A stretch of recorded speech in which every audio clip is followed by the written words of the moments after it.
이 사람에 대한 기대와 실망은 훨씬 더 큽니다.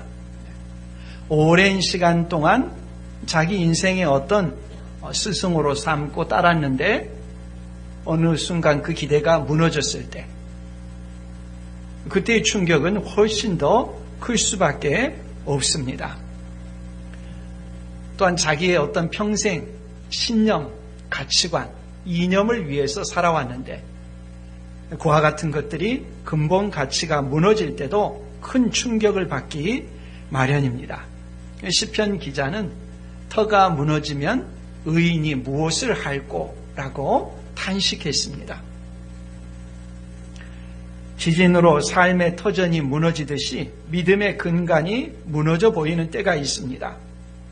지금까지 살아왔던 삶을 지탱하던 것이 한순간에 무너져 내립니다. 그러면 앞으로 내가 어떻게 살아야 되나? 막막하고 답답한 것이죠. 본문에 나오는 세례 요한에게도 그와 같은 일이 일어났습니다. 세례 요한이 예수님께 한 질문은 이런 마음의 상태를 압축해서 보여줍니다. 3절에 보면 예수께 여짜오되 오실 그이가 당신이오니까 우리가 다른 이를 기다리오리까. 오실 그이란 구약 성경에서 약속한 구원자 그리스도입니다. 세례 요한의 인생은 바로 이 오실 그이 그리스도를 대망한 삶이었습니다. 예수님을 그리스도로 대중들에게 소개하고 선포했습니다. 이 소개와 선포를 듣고 세례 요한의 제자들 중에 일부는 예수님의 제자가 됐습니다. 그런데 세례 요한은 예수님께서 가르치고 행하신 일들을 전해 듣고서 예수님이 그리스도이신지 확신이 흔들렸습니다. 그래서 자기 제자들을 예수님께 보내가지고 예수님이 그리스도가 맞으시는지 질문했던 것입니다. 이건 막연한 질문이 아닙니다. 호기심을 충족시키는 질문도 아닙니다. 지금까지의 자기의 인생을 돌아보는 질문입니다. 지금 내가 죽더라도 살아온 그 인생을 후회하지 않을 그런 인생이었는지 확인하는 질문입니다. 세례 요한이 남긴 마지막 말이기도 합니다. 무게를 더하는 것이죠.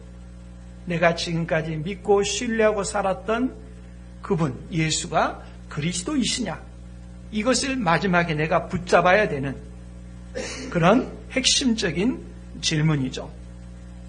이 질문을 하게 된 것을 시작으로 해서 마태복음 11장, 12장은 이 마태복음 앞부분에 나오는 예수님의 그 가르침과 사역에 대한 사람들의 반응을 담고 있습니다. 9가지 정도의 내용이 나오는데요. 그 중에 3가지는 예수님을 받아들이는 내용입니다. 나머지 6가지 내용은 예수님이 누구이신가에 대해서 흔들리거나 배척하는 내용입니다. 확률적으로 말하자면 예수님께서 가르치시고 행하신 것에 대해서 거부하는 반응이 더 많은 것이죠. 그러면 왜 사람들은 예수님께서 가르치신 내용과 행하신 그 내용들을 보고 받아들이지 않고 거절했는가? 그 첫 번째 예로 나오는 것이 바로 세례 요한입니다. 세례 요한조차도 세례 요한과 같은 사람도 예수님의 그리스도 되심에 대해서 확신하지 못했다. 흔들렸다고 말합니다. 소망하는 일들이 제때 이루어지지 않고 고난과 어려움의 시간이 오래되면 지치거나 흔들리기 쉽습니다. 세례 요한이 그랬습니다. 그런 상황에서 세례 요한은 자기 혼자만의 고민에 빠지지 않고 예수님께 사람을 보내 질문을 했고 그 질문을 통해서 다시 예수님의 그리스도 되심을 확신했을 것입니다. 세례 요한이 질문을 하게 된 배경이 2절에 나오는데요. 요한이 옥에서 그리스도께서 하신 일을 듣고 제자들을 보내어 라고 합니다. 세례 요한은 지금 감옥에 갇혀 있습니다. 요단강 동편에 보면은 마케루스라고 하는 성체가 있습니다. 헤롯 대왕은 이 건축의 대가인데 헤롯은 예루살렘 성전도 짓고 여러 도시도 지었는데 이 마케루스라고 하는 성체도 지었다고 합니다. 이 성체는 자연적인 요새이기도 한데 그것을 지어서 여름 별장으로 삼았습니다. 그 헤롯 대왕이 세운 지은 별채의 지하 감옥에 세례 요한이 갇혀 있는 것입니다. 무슨 죄를 지어서가 아니라 당시에 분봉왕이었던 헤롯 안디바의 죄를 지적했기 때문에 감옥에 갇히게 됐습니다. 헤롯 안디바는 자신의 동생, 이복동생 빌립의 아내 헤로디아를 아내로 맞이했습니다. 이것이 잘못되었다고 세례 요한은 책망했죠. 그 책망하는 소리가 듣기 싫어서 감옥에 가두었습니다. 감옥에 갇혀서도 세례 요한에 계속되는 관심은 자신이 세례를 주고서 그분이 그리스도라고 소개했던 그 예수님께서 어떤 일을 하고 계시는가 하는 그 예수님의 행적이었습니다. 자신이 생각할 때 이 그리스도는 죄인들을 심판하실 것이다. 자신이 지금 옥에 갇혀 있지만 오래 갇혀 있지 않고 그리스도께서 오셔서 세상을 뒤집는 것을 보게 될 것이다. 그런 기대를 했습니다. 세례 요한이 감옥에서 듣게 되는 내용들, 하신 일에 대한 소문들, 마태복음 1장부터 10장까지 나오는 주된 내용들이겠죠. 산상수훈의 가르침이라든지 8장과 9장에 나오는 10가지 이적이라든지 그런 내용들입니다. 그런 내용들을 전해 듣고서 세례 요한은 심각한 회의에 빠졌습니다. 예수님이 그리스도이신가 하는 그런 의문입니다. 세례 요한이 생각한 그리스도는 도대체 어떤 분이었기에 세례 요한이 그렇게 심각한 회의에 빠졌을까? 다른 말로 하면은 세례 요한이 신앙에 있어서 깊은 영적인 침체에 빠지게 되었는가 하는 것입니다. 그래서 세례 요한이 평소에 외쳤던 말씀을 들여다보면 알 수가 있습니다. 세례 요한의 핵심적인 메시지는 회개하라, 천국이 가까이 왔느니라입니다.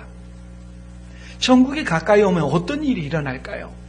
마태복음 3장 10절 말씀에 보면 이미 도끼가 나무 뿌리에 놓였으니 좋은 열매를 맺지 아니하는 나무마다 찍혀 불에 던져지리라 했습니다. 세례 요한이 보기에 도끼가 나무 뿌리를 내리치기 직전에 그런 임박한 상황입니다. 세례 요한이 세상을 바라봤더니 정치, 경제, 사회, 문화 어느 영역이든지 썩지 않고 부패하지 않은 것이 없습니다. 죄가 만연해 있습니다. 내버려 둘 수가 없습니다. 그리스도가 오시면은 이런 죄악들을 밑둥을 찍어서 다 불에 던져버릴 것이다. 이렇게 기대하고 있었습니다. 세례 요한은 이런 말씀을 한가하게 사람들에게 한담하듯이 말하지 않았습니다. 그 일에 인생을 바쳤죠. 먹고 마시고 누리고 즐기는 일에는 전혀 관심이 없었습니다. 광야에 거주하면서 또 짐승의 가죽옷을 입고 먹는 것도 생계를 간신히 유지할 정도로 그렇게 살아갔습니다. 오직 한 가지 일에만 전념했습니다. 그리스도가 오시는 길을 닦는 것입니다. 세례 요한이 이렇게 곧 하나님 나라가 출범한다. 곧 그리스도가 오신다. 이 말씀을 하시자 놀라운 일이 일어났습니다. 구약 성경의 맨 마지막이 말라기입니다. 말라기부터 세례 요한까지 기간이 400년입니다. 이 400년 동안 침묵의 기간이었습니다. 구약 시대는 선지자들이 나와서 주의 말씀이 내게 임하였다. 주님이 내게 말씀하시기를 이렇게 말씀했다. 이렇게 하나님의 말씀을 대언하는 예언자들, 선지자들이 있었습니다. 말라기 이후 400년 동안 주의 말씀이 내게 임하였다라는 말이 중단되어 버렸습니다. 없었습니다. 근데 세례 요한이 와서 말씀을 전하는데 그 말씀은 바로 이 말라기 이후 그쳤던 하나님의 말씀이 세례 요한을 통해 임하는 것이라는 것을 사람들이 알아차렸습니다. 그는 광야에 가 있었지만은 사람들이 광야로 몰려들기 시작했습니다. 주의 말씀을 듣기 위해서요. 지금처럼 무슨 방송 매체가 있는 것도 아니고 인터넷도 아닌데 사람들마다 다 광야로 가가지고 세례 요한이 외치는 소리를 듣고 회개하고 세례를 받았습니다. 그랬던 세례 요한이 감옥에 갇힌 것입니다. 옥에서라고 하는 짧은 한 단어는 그 안에 많은 의미를 담고 있죠. 그렇게 자기의 인생을 바쳐서 사역한 결과가 지금 비참하게도 자신은 여름 별장에서 즐기고 있는 그 헤롯 안디바에게 붙잡혀가지고 그의 죄를 지적했다고 감옥에서 그 어두운 곳에서 살아가고 있는 것입니다. 언제 헤롯 안디바의 칼날에 죽을지 알 수가 없습니다. 그런 상황에서 자신이 고대하고 선포했던 예수 그리스도는 자신이 고대했던 심판의 칼날을 휘두르지 않고 계신 것입니다. 감옥에서 무엇을 하겠습니까? 이 생각 저 생각하겠죠. 내가 헛살았던 것은 아닌가? 내가 잘못된 깨달음을 가지고 살았던 것은 아닌가? 내가 사람들에게 예수님을 그리스도라고 소개했는데 내가 거짓말한 것은 아닌가? 이 모습으로 내가 어떻게 하나님 앞에 갈 수 있을까? 여러 생각들이 자신에게 떠올랐었겠죠. 자신이 뜻한 대로 삶의 상황이 진행되지 않고 있습니다. 열심히 살았던 삶의 결과가 그렇습니다. 그 세례 요한의 흔들림을 압축해서 말한 내용이 예수님께 질문한 것이죠.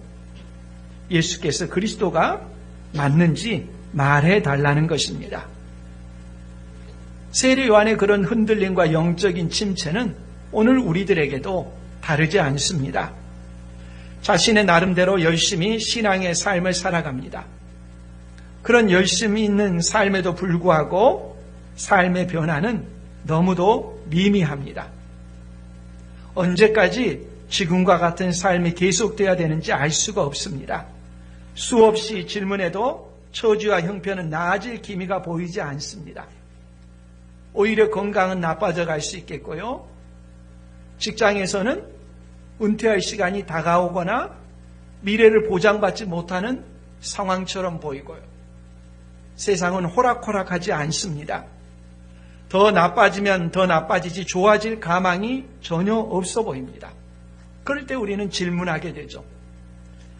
내가 하나님을 믿는다고 하는데, 내가 예수 그리스도를 믿는다고 하는데, 세상 사람들은 세상에서 떵떵거리고 잘 되는 것처럼 보이는데 나에게는 삶의 변화의 기미가 보이지 않는다.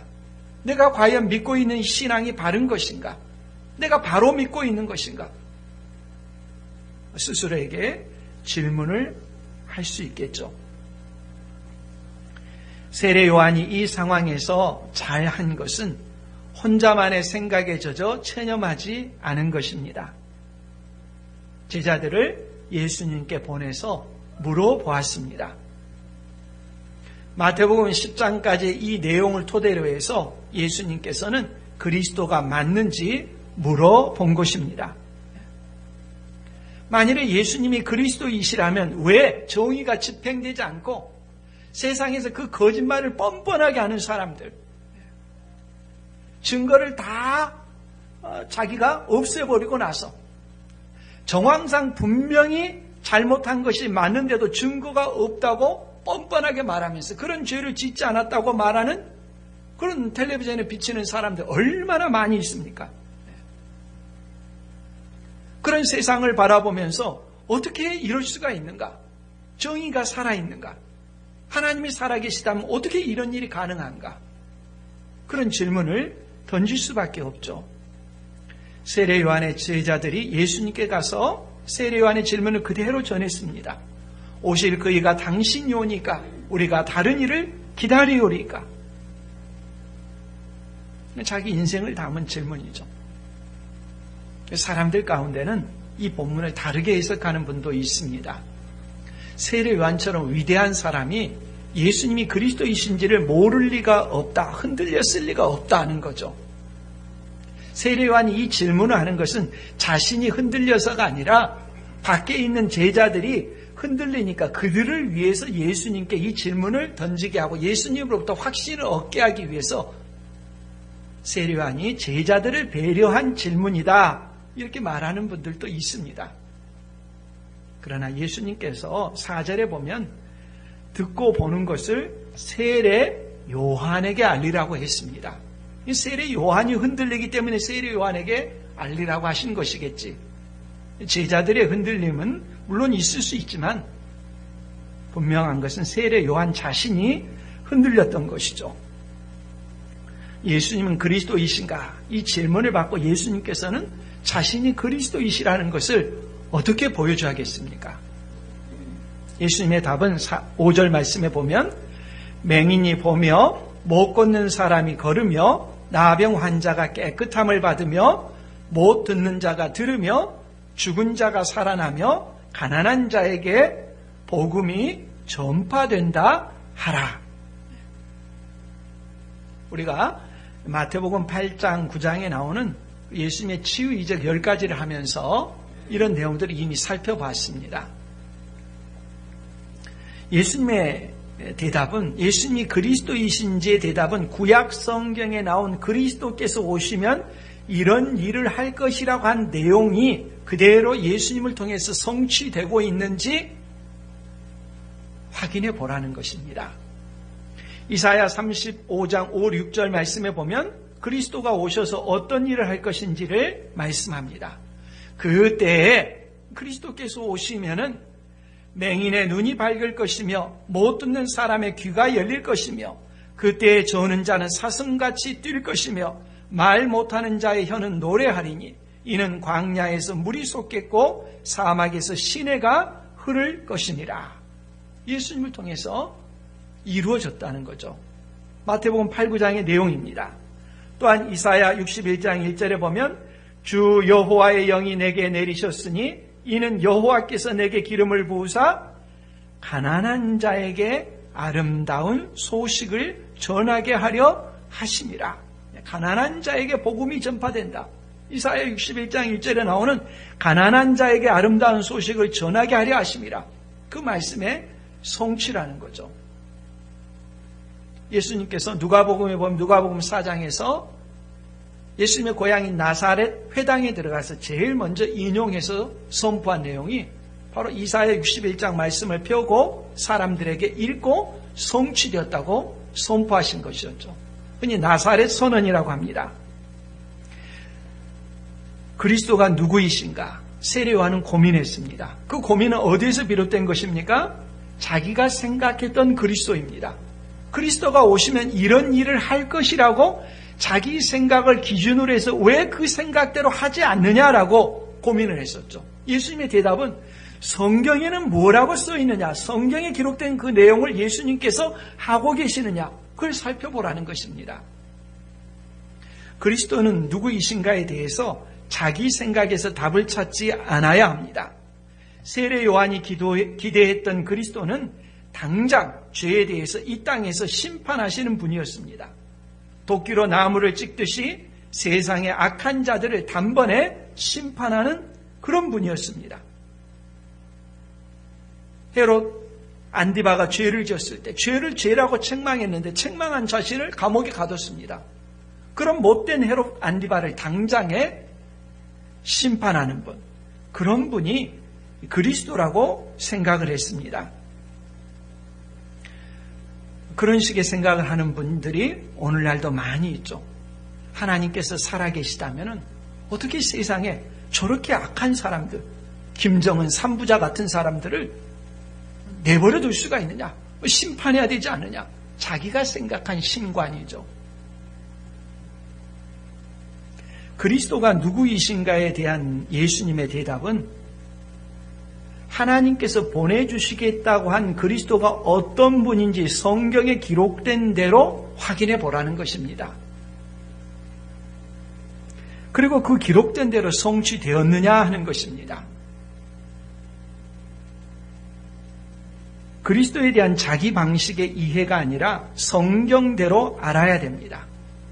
그리스도에 대한 이해에 있어서 세례 요한은 당장 심판하시는 분으로 생각했습니다. 그러나 물론 심판하는 분이 있습니다. 그 심판하는 분이라는 것은 예수님께서 이 세상에 오시고 나중에 다시 오실 그리스도, 재림하시는 그리스도는 심판주로 오시죠. 먼저 오신 그리스도는 그렇지가 않죠. 은혜의 그리스도이시죠. 이 그리스도에 대한 개념이 여기에서는 이렇게 말하는데 16장에 가면 보다 진전돼서 나타납니다. 예수님께서 제자들과 함께 가이사랴 빌립보 지방에 가가지고 물으셨죠. 사람들이 나를 누구라고 하느냐? 너희는 나를 누구라고 하느냐? 근데 사도 베드로가 뭐라고 합니까? 주는 그리스도시니이다. 예수님은 그리스도라고 고백합니다. 베드로도 예수님을 그리스도라고 고백하지만 자기 마음대로의 그리스도였죠. 예수님께서는 베드로에게 성경대로의 그리스도가 누구이신지에 대해서 말씀합니다. 마태복음 16장 21절 말씀에 보면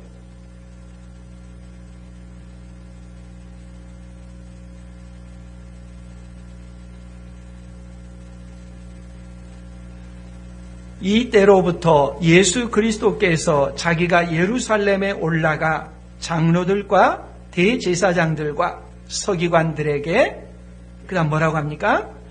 많은 고난을 받고 죽임을 당하고 제3일에 살아나야 할 것을 제자들에게 비로소 나타내시니. 이 성경대로의 그리스도입니다. 그리스도는 세상에 왜 오셨습니까? 예수 믿는 자들을 성공하고 잘 살고 무병장수하게 하기 위해서 오셨죠. 말도 되지 않는 소리입니다. 자기가 만들어낸 그리스도 개념입니다. 예수님께서 세상에 오신 것은 우리 죄의 문제를 해결하기 위해서 오셨습니다. 은혜의 그리스도로 오셨습니다. 요즘 우리가 흔히 볼 수 있는 그리스도 개념은 편안하고 안락한 삶을 가져다주는 그런 분입니다. 현대적 그리스도 개념이에요. 아무런 희생도 없고 고난도 원하지 않는 그런 것이죠. 세상에서 형통하고 잘 살고 건강하고 싶은데 그렇게 만들어주신 분으로 생각합니다. 하는 일마다 만사 형통하기를 원합니다. 자녀들이 다 세상에서 성공하기를 원합니다. 그런 결과가 나오면 좋은 믿음의 결과라고 생각합니다. 성경의 그리스도가 아닙니다. 우상을 섬기고 있는 것입니다. 몸은 교회에 나오고 있을지 모르지만 그가 섬기는 신은 예수 그리스도가 아닙니다. 자기가 만들어낸 신을 섬기고 있는 것입니다. 예수 그리스도를 믿고도 얼마든지 고난당할 수 있고 베드로나 바울처럼 인생을 마칠 수 있습니다. 성경에 그리스도를 믿고 있는지 분명히 알아야 합니다. 자신이 만들어낸 허상의 존재를 그리스도처럼 생각하고 그런 삶이 자기 가운데 이루어지지 않다고 해서 실망하고 있다면 내가 믿고 있는 그리스도가 성경대로의 그리스도인가 하는 것을 생각해 보아야 합니다. 성경을 통해서 우리에게 오시는 그리스도는 누구입니까? 지금 당장 세례 요한의 생각처럼 율법의 기준을 가지고 사람을 처단하고 도끼로 죄인들을 내리치는 그런 분이 아닙니다. 그리스도는 우리에게 오셔서 은혜와 자비를 베푸시는 분입니다. 맹인을 보게 하고 못 걷는 사람을 걷게 하고 나병을 깨끗하게 하며 못 듣는 사람들을 듣게 하시는 분입니다. 육체의 그런 영역을 치유하듯이 우리의 영혼을 치유해 주시는 분이십니다. 죄 때문에 우리의 신체 부분들이 죄의 도구로 사용되는 것들을 의의 도구가 될 수 있도록 변화시켜 주시는 분이십니다. 예수님께서 우리를 만날 때도 동일합니다. 우리에게 지난 삶의 죄들을 하나하나 들춰내면서 죄값을 치러야 된다고 호되게 매를 들고 내리치고 정죄하고 괴롭히지 않으셨습니다. 누구도 그렇게 그리스도를 만나지 않습니다. 그리스도께서는 오셔서 내가 너의 지은 모든 죄들을 십자가에서 다 하나님의 진노의 형벌을 받았다고 말씀하시면서 내가 너의 모든 죄값을 치렀다고 말씀하시면서 예수 그리스도를 믿는 자에게 그 모든 죄를 사해 주시고 하나님의 자녀가 되도록 받아주시는 분이십니다. 그리스도는 어떤 분이냐? 세례 요한이 생각하듯이 세상의 죄들을 마구 그냥 징계하고 채찍질하고, 만일에 그런 분으로 오셨다면 우리가 살아남았겠습니까? 말도 되지 않는 것이죠. 주님은 오셔서 우리 지나온 삶의 죄와 허물들을 그리스도의 보혈로 다 십자가에서 형벌을 받았다고 말씀하시면서 우리의 죄를 용서해 주신 분으로 우리에게 오시는 것입니다. 우리를 위해서 십자가 대속의 죽으심을 죽으신 분, 그분이 그리스도입니다. 우리가 예수 그리스도를 전한다라고 하는 것은 당신이 예수 믿으면 이제 삶이 형통합니다, 잘 삽니다, 부합니다, 건강합니다, 당신의 가족들은 전부 다 잘 될 것입니다. 이렇게 전하는 것은 복음이 아닙니다. 자기가 만들어낸 창작을 전하고 있는 것이죠. 예수 그리스도께서 우리 죄를 위하여 십자가에 달려 죽으셨습니다. 예수 그리스도를 믿는 사람에게는 이 모든 죄값을 다 치러주신 것이고 당신은 하나님의 자녀가 된 것입니다. 이것이 복음의 소식입니다. 이것이 예수님이 그리스도라는 말의 의미입니다. 6절 말씀, 누구든지 나로 말미암아 실족하지 아니하는 자는 복이 있도다 하시니라. 이런 복도 있습니다. 실족하지 않는 복입니다. 많은 사람들이 이 복을 누리지 못하고 있습니다. 실족하고 있습니다. 자신이 생각한 그리스도와 다르다고 해서 신앙생활에서 떠나가는 것입니다. 내가 교회 다니면서 예수 그리스도를 믿었는데 내 삶이 형통하지 않더라, 잘 살지 못하더라, 여전히 병들어 있더라, 예수 믿어도 달라진 게 없더라. 실족합니다. 성경대로의 그리스도를 믿지 않고 자기가 생각해낸 그리스도를 믿고서 죄 용서의 기쁨과 은혜가 얼마나 큰 것인가 하는 것을 전혀 생각하지 못한 채 그저 이 세상에서 많은 것을 누리는 데만 초점을 맞추고 그와 같은 것이 이루어지지 않는다고 실족하는 것입니다.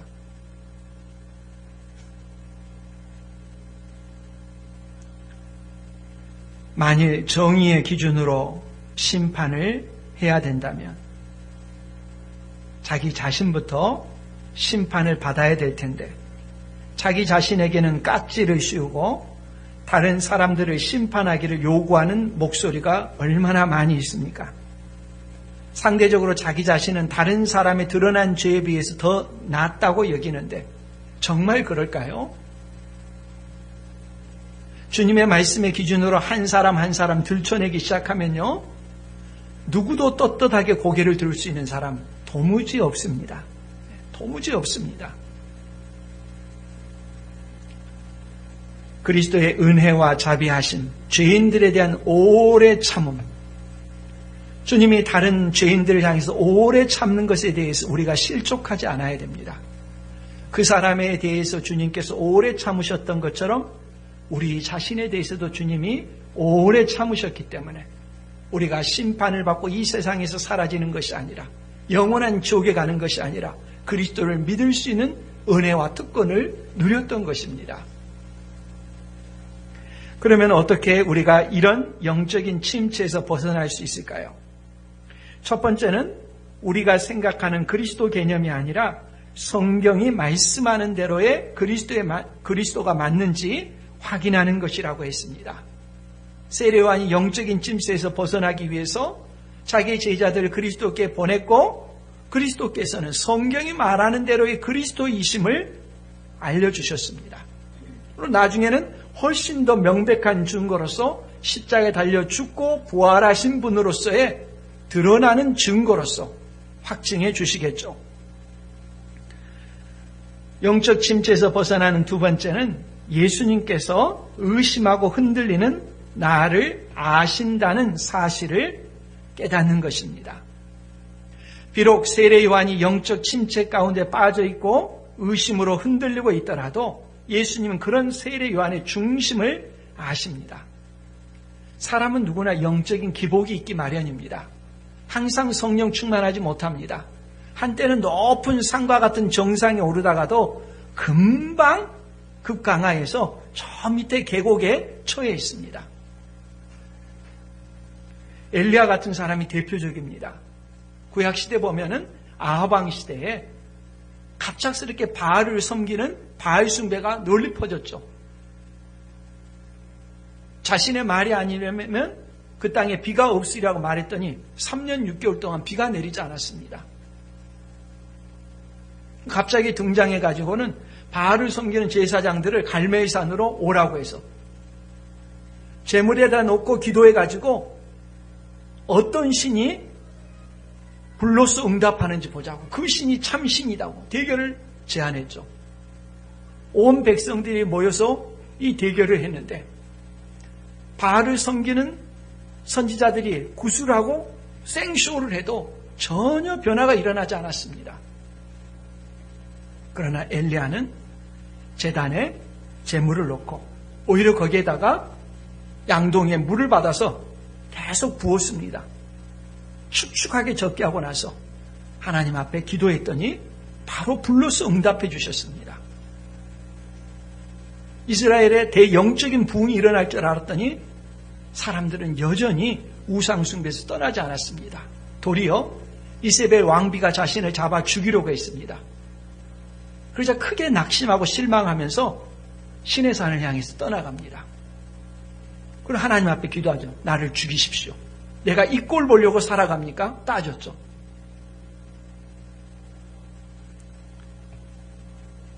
최정상에 있다가 하루아침에 영적인 침체에 빠질 수 있습니다. 그럴지라도 하나님께서는 그 사람을 아십니다. 가장 영적으로 고양된 상태에 있을 수도 있고 가장 밑에 빠져 있을 수도 있습니다. 영적인 침체에 빠져가지고 자신이 그리스도의 아니라고까지 생각할 수도 있습니다. 그러나 주님은 그를 아십니다. 이 중요한 것이죠. 엘리야가 자신을 데려가 달라고 하더라도 하나님께서는 그에게 힘을 더해 주시고 사명을 주시고 은혜를 베풀어 주시죠. 세례요한이 누구인지 너희가 무엇을 보려고 광야에 나갔더냐 하면서 세 가지 수사학적인 질문을 연달아 던지십니다. 첫 번째 질문이 무엇입니까?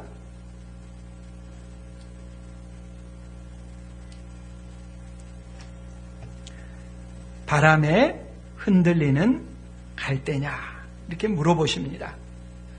밖에 무엇을 보려고 하느냐 이 질문을 3번 연달아 던지시는데 첫 질문이 바람에 흔들리는 갈대를 보러 가느냐 물어보십니다. 갈대가 뭘 의미하는지 우리는 너무 잘 알죠. 작은 바람에도 쉽게 흔들리는 것이 갈대입니다. 너희가 광야에 가서 본 그 사람이 갈대 같은 사람이냐?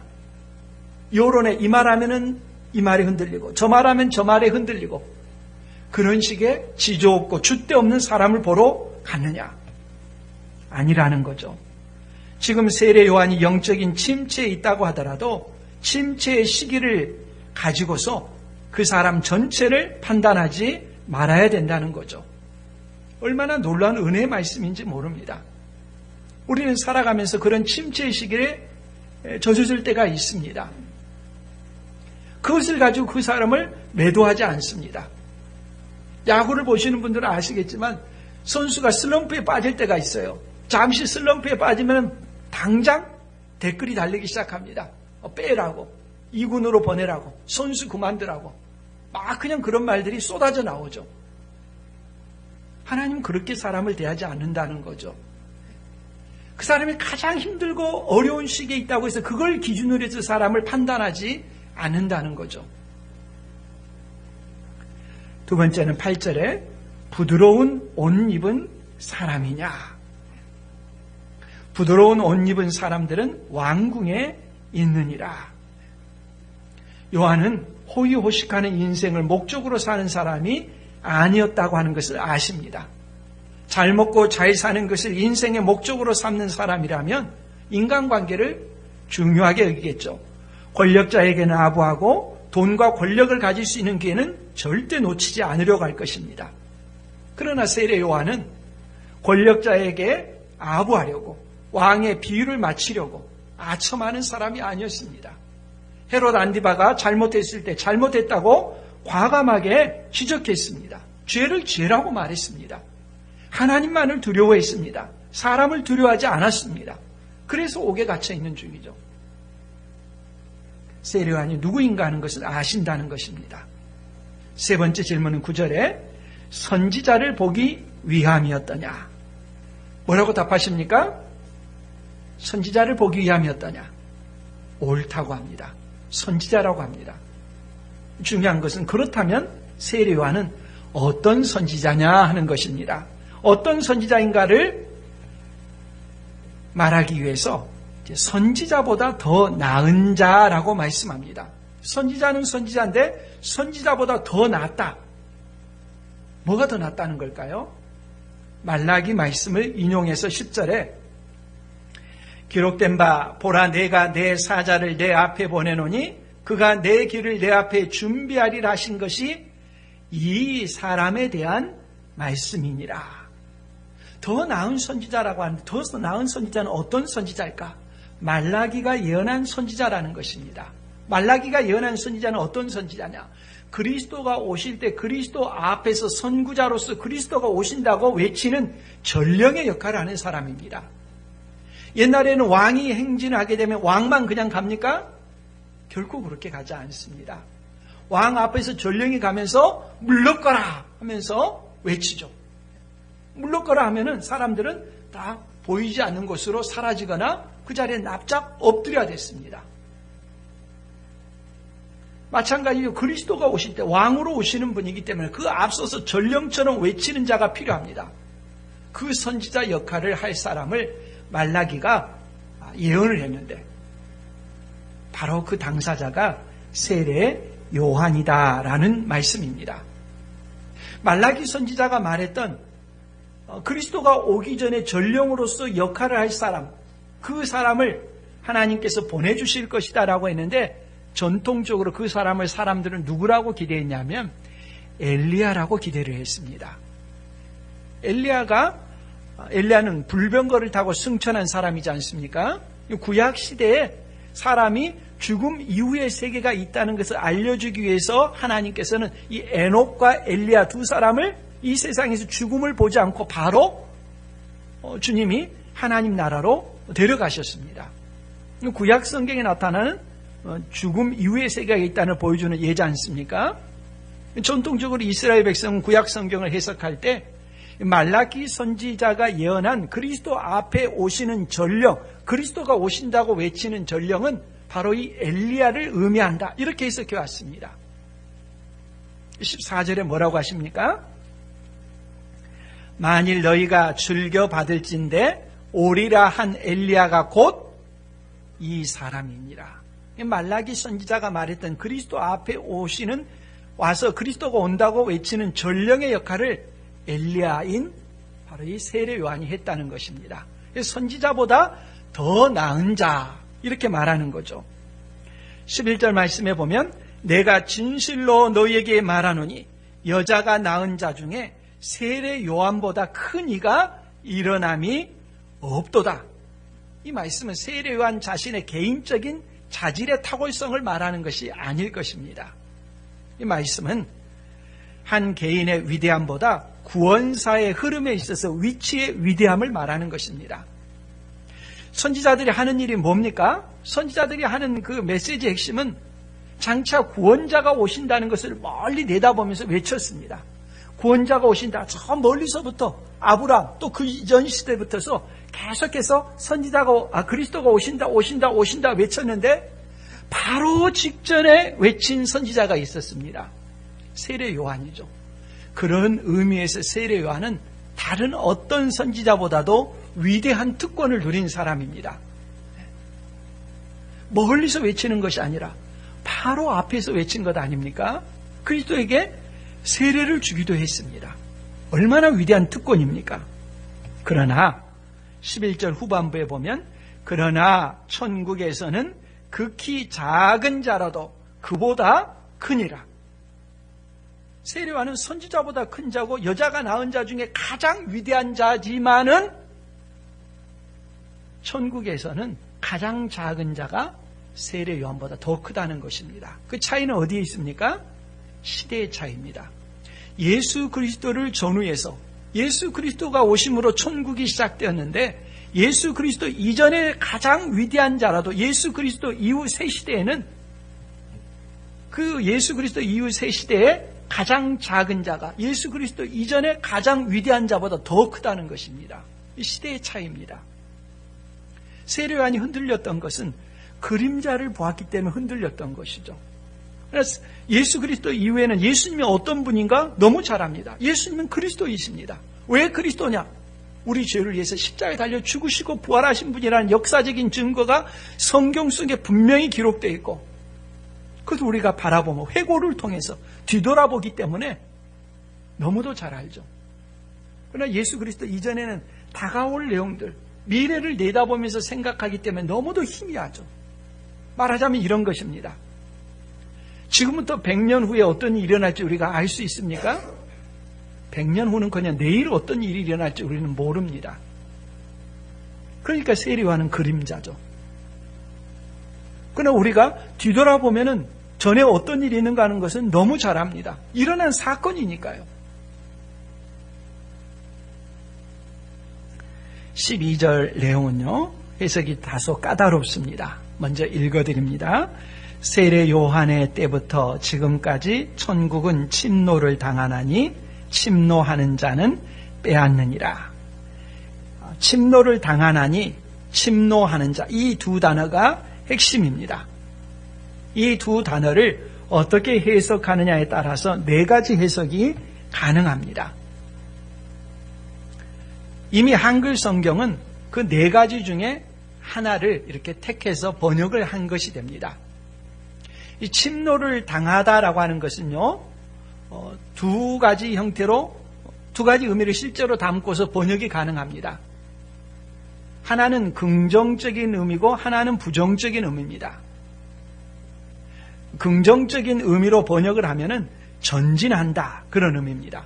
부정적인 의미로 번역하면 침노를 당한다입니다. 한글 성경은 부정적인 의미로 번역을 했죠. 침노를 당한다. 침노하는 자도 역시 긍정적인 의미, 부정적인 의미로 번역이 가능합니다. 긍정적인 의미로 번역을 하면은 용기 있게 차지한다, 그런 의미입니다. 부정적인 의미로 번역을 하면은 폭력을 행사해서 가로막다, 그런 의미입니다. 한글 성경은 다소 애매합니다, 이 부분은. 그래서 이 긍정, 부정 이 두 개의 관계를 가지고서 네 가지 번역이 가능한 것이죠. 긍정으로 번역한 예를 보면 한글 성경 가운데 표준 세번역이라는 성경이 있습니다. 찾아보니까 이렇게 번역을 했어요. 세례자 요한 때로부터 지금까지 하늘나라는 힘있게 성장하고 있다.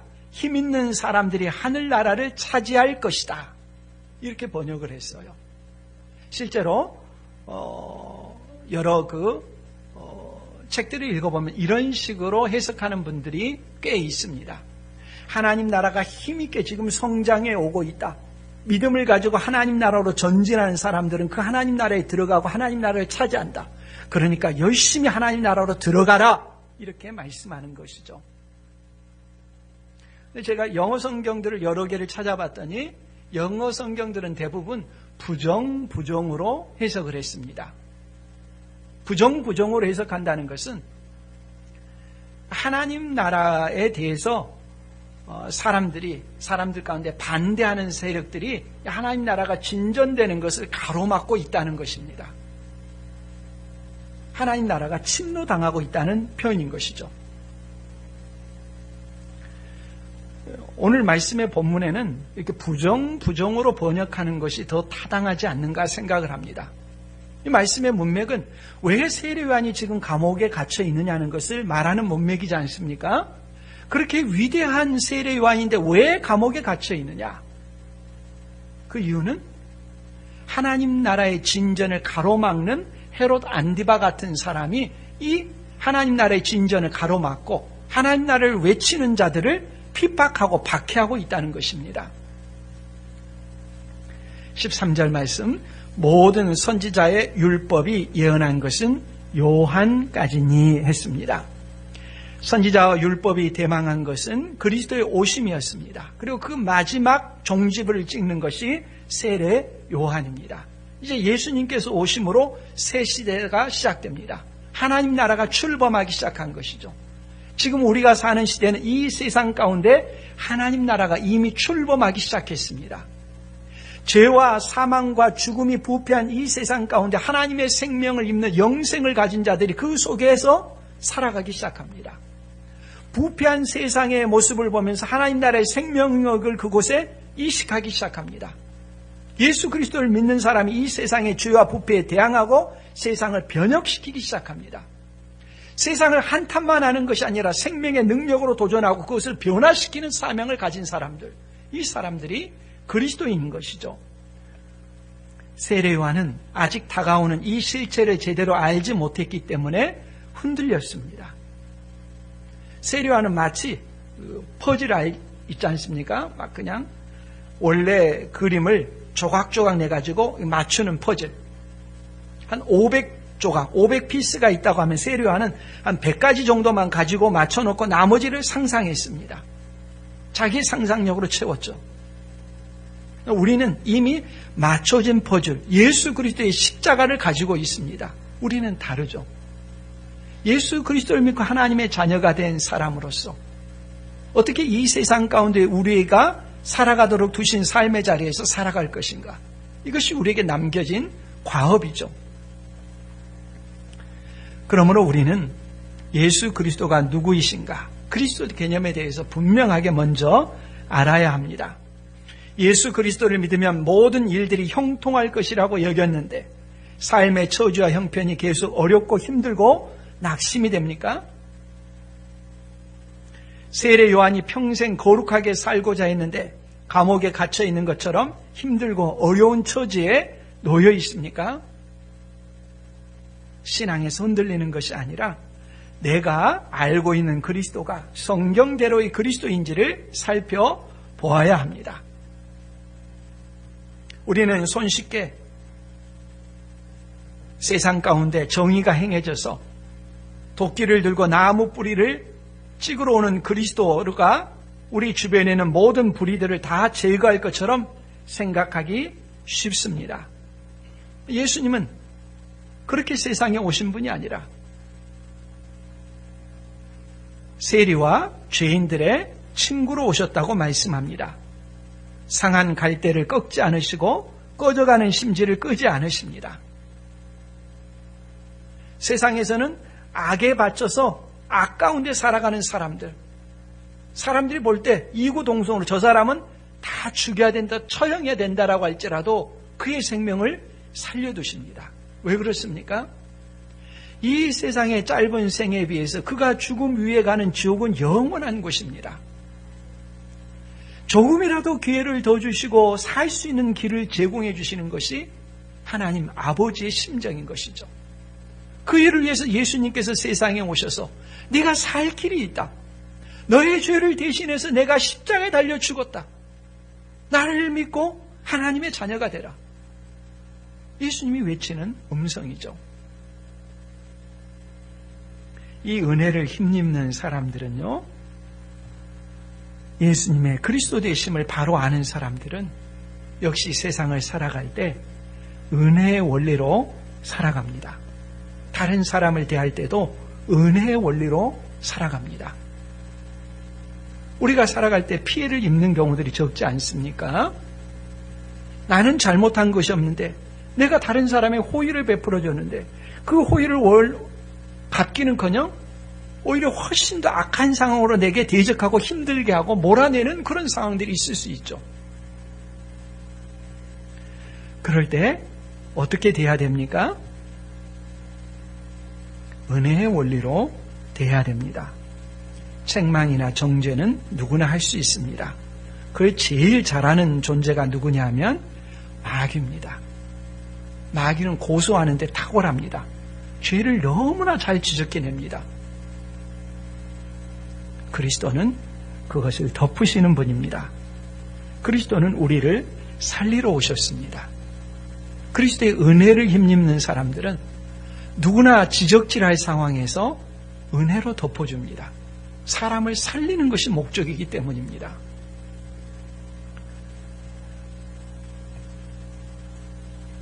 세례 요한에게 그리스도와 심판, 이것이 어울리는 한 쌍이었지 그리스도와 죄인의 친구는 도무지 연결이 되지 않았습니다.